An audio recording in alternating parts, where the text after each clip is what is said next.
No phone, no food, just me, the cold, and something watching me in the dark. They say your mind breaks before your body does. I never understood what that meant until the second night in the woods. It started with a bet. The kind you don't think through. The kind you make when you're trying to impress people who don't matter in the long run. My friends and I were around a bonfire, deep in the Oregon backcountry. We'd gone there to unplug, just a weekend of hiking and cheap whiskey. No signal, no stress. You couldn't last one night alone out there, Jake said, pointing toward the deeper forest. Darker, colder, quiet in a way that makes your skin itch. I laughed. Try me. He raised an eyebrow. Okay, leave your phone, your food, everything. We drop you off a few miles out. If you last till next Sunday, we cover your rent this month. My rent was overdue. My ego was loud. I nodded. They drove me out at dawn. The trees swallowed us fast, the trail twisting like a snake through the thick green. After a few miles, they stopped. All right, hero, Jake said, tossing me a canvas backpack with a single bottle of water, a flashlight, and a thin emergency blanket. No GPS. No matches. 7 days. They laughed as they drove away. I stood there for a while after the sound of the engine faded. Just me, the cold, and a silence that wasn't quite empty. It was heavy, somehow, like the forest was watching. I shook it off. I'd been camping before. This wasn't a survival show. I just needed to make it through a week. By mid-afternoon, I'd found a clearing with some natural cover. An old tree had fallen, forming a sort of shelter. I gathered branches for insulation, dry leaves for bedding. No fire, but it wasn't freezing yet. That night, the stars were brilliant. I lay back, listening to the wind through the pines. Then the howling started. Wolves, coyotes. I told myself it was far away, but my skin prickled like something was closer. Just forest sounds, I thought. But I couldn't sleep. I woke cold, hungry, and disoriented. My one water bottle was half gone. I tried to hike downhill, hoping to find a stream. Hours passed.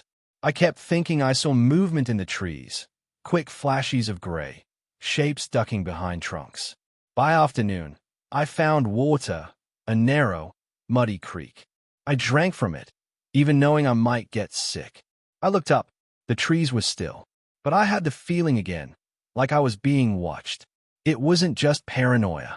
I could feel eyes, not animal eyes, not quite human either. That night, the howling came back. Closer. I tried to keep my mind busy, built a better shelter, crafted a crude spear from a sharpened stick, ate wild berries I prayed weren't poisonous. The forest had changed. Or maybe I had. The air was heavier.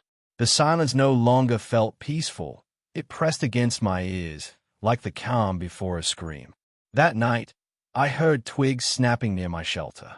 I froze, breathing shallow. I clicked my flashlight on. Nothing. But when I turned it off again, the sound came back. Crunch. Closer. Slow. Like footsteps. I whispered, "Who's there?" No answer.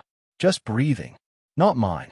Deep, raspy, just outside the shelter. I didn't sleep. I tried to hike back toward where I thought the road was. But the trees, they didn't look the same. The landmarks I'd memorized, gone. At one point, I passed the same gnarled tree 3 times. I carved an X into its bark. An hour later, I saw it again. Impossible. I ran, tripped, rolled down a slope. My arm throbbed. Sprained, maybe. I screamed in frustration. This isn't real. And then I heard it. A whisper. Behind me. Not in English. Just sound. Dry, broken like leaves. I turned. Nothing there. But the footprints in the date, they weren't mine. I stopped eating. The berries were gone. My stomach cramped. My throat dry. My water had run out. I screamed into the trees. Come out. And for a second, I swear, I saw it. Tall, thin, skin like ash, eyes that glowed, not from light, but from inside. It didn't move. I blinked, and it was gone. Was I hallucinating? Was this starvation? Dehydration? I remembered something Jake said once about a legend. An old story hikers told each other. A spirit of the woods. Something ancient. Something that waits until you're alone and broken. I didn't believe in monsters. But belief didn't matter anymore. I walked until my feet bled. Slept in short, terrified bursts. And then I found it. A circle of stones in a clearing. Perfect. Too perfect. Each stone the same size, spaced exactly. At the center, a totem of sticks and feathers, tied with a strip of what looked like red cloth, all flesh. I stumbled back, heart hammering. The air was wrong here. The shadows deeper. I turned to leave, and saw footprints behind me. Bear. Long-toed. That night, it came closer. I heard it breathing. Heard it whispering my name. It wasn't the wind. It knew me. I gave up, curled inside my shelter. Wrapped in my torn emergency blanket, I whispered apologies to my mom, my brother, everyone I'd lied to, everyone I took for granted. I expected to die. But then, I saw light. Faint. Flickering. A fire. A real one. I crawled toward it. Through branches. Over rocks. My limbs didn't feel like mine anymore. The fire burned in the center of a clearing. Alone. And behind it, someone stood. A girl. Maybe my age. Pale. Wild hair. Eyes wide with fear. I saw you, she whispered.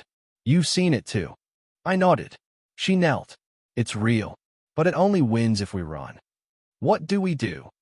She tossed something into the fire, a piece of the totem. It screamed. Not the fire. The thing. In the woods. And then the forest lit up with dozens of small fires. Like stars falling. Like torches. Like a rescue party. They found us the next morning. Search and rescue. She'd been missing for months. They thought she was dead. They said I was lucky. But I know better. I didn't survive because I was strong. I survived because I stopped running. Because I believed something most people never see. They asked what I saw out there. I told them I didn't remember. But every night, I hear it. The whisper.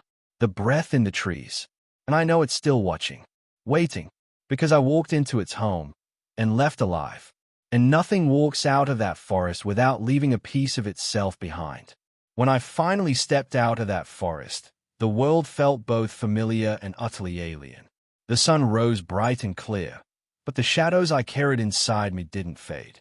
Every breath I took was heavy with memories of the cold nights, the endless silence, and the feeling of being hunted by something unseen. It wasn't just the physical scars that marked me. It was the way my mind had twisted and stretched, testing limits I never knew I had. I was changed. The forest had taken a part of me, and in return, I took a part of it with me. A raw, unspoken understanding of what it means to truly be alone, and what it means to survive when all hope seems lost. People who heard my story said I was lucky, or that I was strong. But surviving wasn't about strength or luck. It was about surrendering to fear, to uncertainty, and finding the tiniest flicker of courage to keep going even when every part of me wanted to give up. The nights when the darkness whispered my name, when my body screamed for food and warmth, when I saw that shadow watching from the trees, I learned that fear can become a strange kind of fuel. It sharpens your senses, hones your instincts, and forces you to see the world with new eyes. Those 7 days taught me how fragile life is, and how fiercely it demands respect. Even now, sitting safely in my room with the comfort of light and walls, the memories come back with vivid clarity. The crackling of leaves underfoot, the sudden silence that falls over the woods just before something moves, the cold biting through thin clothes, all of it is still alive inside me. I think about the girl I met near that fire, the one who had been lost far longer than me, and how we both found a way out not just by fighting, but by standing still and facing what haunted us. Maybe that's the real lesson of the forest, that survival isn't just about escaping the dangers around you, but also about confronting the darkness inside yourself. So when I say I survived alone in the forest for 7 days, it's not just a story about the physical struggle. It's about the invisible battles, fear, loneliness, hope, and surrender that happen inside all of us. It's about learning to listen to the silence, to trust the strength you didn't know you had, and to remember that even when you feel completely lost, there is a way back. A way back to light, to life. and to yourself.